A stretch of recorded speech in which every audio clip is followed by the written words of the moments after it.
ایک اور سازش، ایک اور خوفناک منصوبہ، جی ہاں بالکل، اسرائیل کا مسلمانوں کے خلاف ایک اور خوفناک منصوبہ بے نقاب ہوا ہے، جس نے مسلم دنیا میں تشویش کی لہر دوڑا دی ہے۔ یہ خوفناک منصوبہ کیا ہے؟ عامر رضا میرے ساتھ موجود ہے، عامر رضا سے جانتے ہیں۔ عامر بھائی، ایک خوفناک منصوبہ آشکار ہوا ہے، سامنے آیا ہے، جس نے مسلم دنیا میں تشویش کی لہر دوڑا دی ہے۔ یہ خوفناک منصوبہ کیا ہے؟ ہمارے ناظرین کو ذرا بتائیے۔ دیکھیں، ایک یونٹ ہے اسرائیلی فوج کے اندر، اس کو امان بولتے ہیں، عبرانی زبان ہے، اور مجھے اور آپ کو ہبرو زبان آتی نہیں ہے۔ یہ وہ میں پوائنٹ ہے جس پر آپ کو لانا چاہتا تھا۔ میں اس سے پہلے آپ کو عدیل بھائی بتاؤں کہ ہمیں حکم ہے عبرانی زبان سیکھنے کا۔ نبی اکرم صلی اللہ علیہ وآلہ وسلم نے حضرت زید بن ثابت کو کہا کہ عبرانی زبان سیکھو۔ اس کا مطلب کیا تھا کہ یہ نبی کریم صلی اللہ علیہ وسلم نے حکم دیا، اور اس کے پیچھے بہت ساری جو مشکات میں بھی ہے، ترمذی میں بھی ہے، اور جو واقعہ بیان کیا جاتا ہے وہ یہ ہے کہ ایک عورت کو زنا کے کیس میں لایا گیا، اور اس کو جب سزا وجودی تھی، سزا دینے کا معاملہ آیا، تو نبی کریم صلی اللہ علیہ وآلہ وسلم نے فرمایا کہ یہودی علماء کو بلاؤ تاکہ وہ بتائیں کہ ان کے مذہب میں کیا سزا ہے اس کی۔ تو وہ ایک جو یہودی اس کا پڑھنے والا تھا، اس نے کتاب توریت کھولی اور اس کو پڑھنا شروع کیا، تو جہاں پر ایک جگہ پر سزا کا ذکر تھا وہاں اس نے اپنی انگلی رکھ لی، جیسے میں نے یہ انگوٹھا رکھ لیا۔ تو وہاں موجود کچھ لوگوں نے جو اس عورت کے خلاف تھے، انہوں نے بتایا کہ جی جو اصل بات تھی اس پر تو انہوں نے انگلی اور ہاتھ رکھا ہوا تھا، رجم اس میں بھی یہی سنسار والا ہی معاملہ تھا۔ جس کے بعد نبی اکرم صلی اللہ علیہ وسلم نے حضرت زید بن ثابت سے یہ کہا کہ آپ عبرانی زبان سیکھو۔ 15 دن کے اندر اندر وہ اس قابل ہو گئے کہ وہ خط و کتابت کر سکتے تھے عبرانی زبان میں۔ یہ اللہ تعالیٰ کا معجزہ ہے، نبی اکرم صلی اللہ علیہ وسلم کے منہ سے نکلی ہوئی بات تھی۔ لیکن جب آپ نے مجھ سے یہ تذکرہ کیا کہ یہ اسرائیلی ڈیفنس فورسز جو ہے یہ کیا IDF جو والے جو کیا کرنے جا رہے ہیں اور یہ بہت بڑی سازش ہے، تو سازش تو ہم خود اپنے خلاف کر رہے ہیں۔ ہم نے نبی کریم صلی اللہ علیہ وآلہ وسلم کا یہ پیغام جو ہے اس کو سمجھا ہی نہیں۔ ہمیں اپنے دشمن کی ہر زبان کو سیکھنا چاہیے۔ آپ یونیورسٹی سے پڑھ کے آئے، میں آیا، باقی لوگ بھی آئے ہوں گے، میرے دیکھنے والے بھی آئے ہوں گے، مجھے بتائیں کون سی یونیورسٹی میں پاکستان کے اندر عبرانی زبان پڑھائی جاتی ہے؟ نہیں پڑھائی جاتی ہے کوئی ایک یونیورسٹی کا نام، کوئی ایک ادارے کا نام، کسی ایک جگہ کا نام جہاں پر ہم اپنے ازلی اور ختمی، یعنی یہ طے ہے کہ ہماری آخری جنگ یہود کے ساتھ ہونی ہے، کوئی زبان سکھانے کو تیار نہیں ہے۔ ہو سکتا ہے اس پروگرام کے بعد مجھ پر بھی کوئی فتویٰ لگ جائے کہ میں شاید پرموٹ کر رہا ہوں عبرانی زبان کو، اور عبرانی زبان میں توریت ہے بھائی، ہیبرو زبان جو ہے یہ تو ہمیں پڑھنی چاہیے تاکہ ہمیں پتہ چلے کہ ہمارا دشمن جو کیا بات کرتا ہے، کس طرح کی موو کرتا ہے۔ دیکھیں اس سے سیکھا کس نے؟ اس نے سیکھا یہود نے۔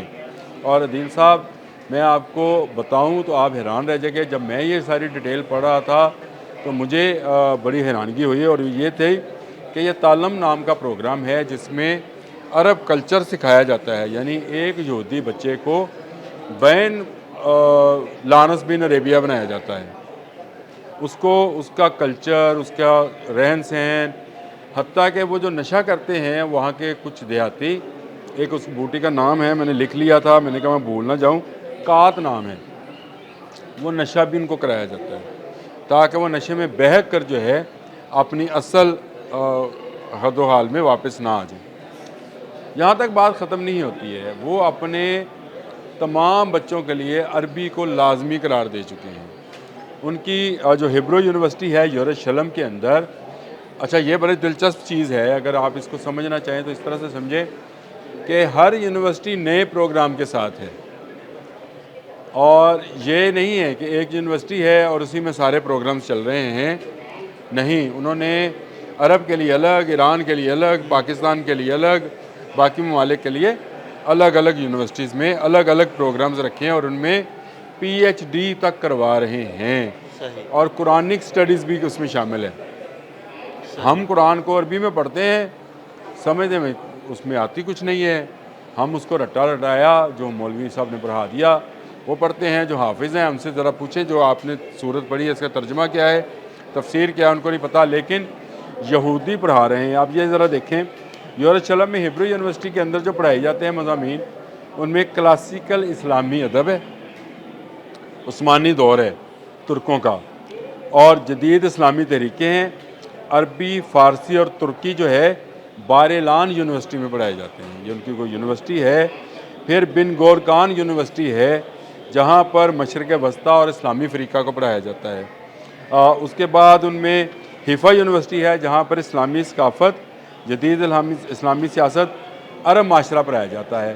یروشلم یونیورسٹی آف یروشلم کے اندر بین الزباں یعنی مذاہب کا تقابل جو ہے وہ پڑھایا جاتا ہے اور قرآنک اسٹڈی پڑھائی جاتی ہے، اور عبرانی اور عربی زبان کو لازمی قرار دیا جائے۔ مجھے بتائیں، نبی کرم صلی اللہ علیہ وسلم نے تو ہمارے لیے یہ پیغام چھوڑا کہ ہم دشمن کی زبان کو سیکھ کر رکھیں، اس دشمن کو جو کہ ابد تک ہمارے ساتھ جانا ہے۔ یاد رکھیے قیامت تک دو قوموں نے رہنا ہے، ایک مسلمان ہیں اور دوسرے یہود ہیں، اور یہود کی زبان کو ہم یہاں پر نہ سیکھتے ہیں نہ سکھاتے ہیں، لیکن وہ کیا کر رہے ہیں، وہاں پر بلوچی زبان کا پروگرامز بھی ہو رہے ہیں، وہاں پر علاقائی زبانوں پر کام کیا جا رہا ہے، سکھائی جا رہی ہے۔ جی بلوچستان میں ہم فتنہ الہندوستان سے نبرد ازماں ہیں، ان کے ساتھ جو ڈیلنگ ہے وہ کس زبان میں کی جاتی ہے؟ وہ کوئی آ کے عبرانی یا ہیبرو زبان نہیں بول رہے ہوتے ہیں، وہ بلوچی وہ بلوچی زبان میں کی جاتی ہے۔ اسی طرح دنیا کے جس ملک میں، آپ مجھے بتائیں،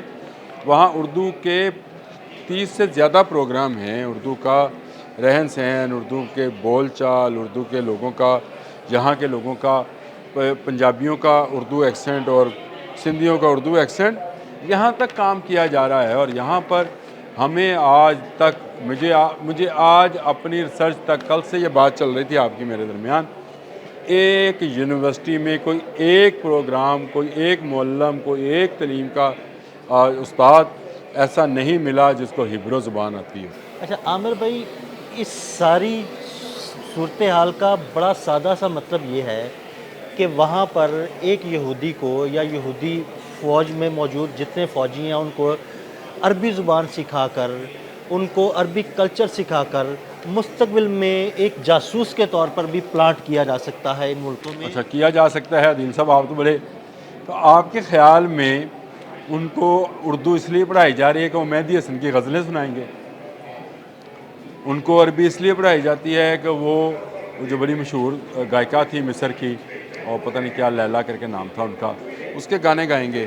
اور بھائی یہ ہمارے دشمنی کے لیے سکھائی جا رہی ہیں۔ یہ زبان سیکھنے کا مطلب، یہ ثقافت سیکھنے کا مطلب یہ نہیں ہے، یہ آلریڈی وہ پلان ہے جس پر عرب دنیا میں کام کیا جا چکا۔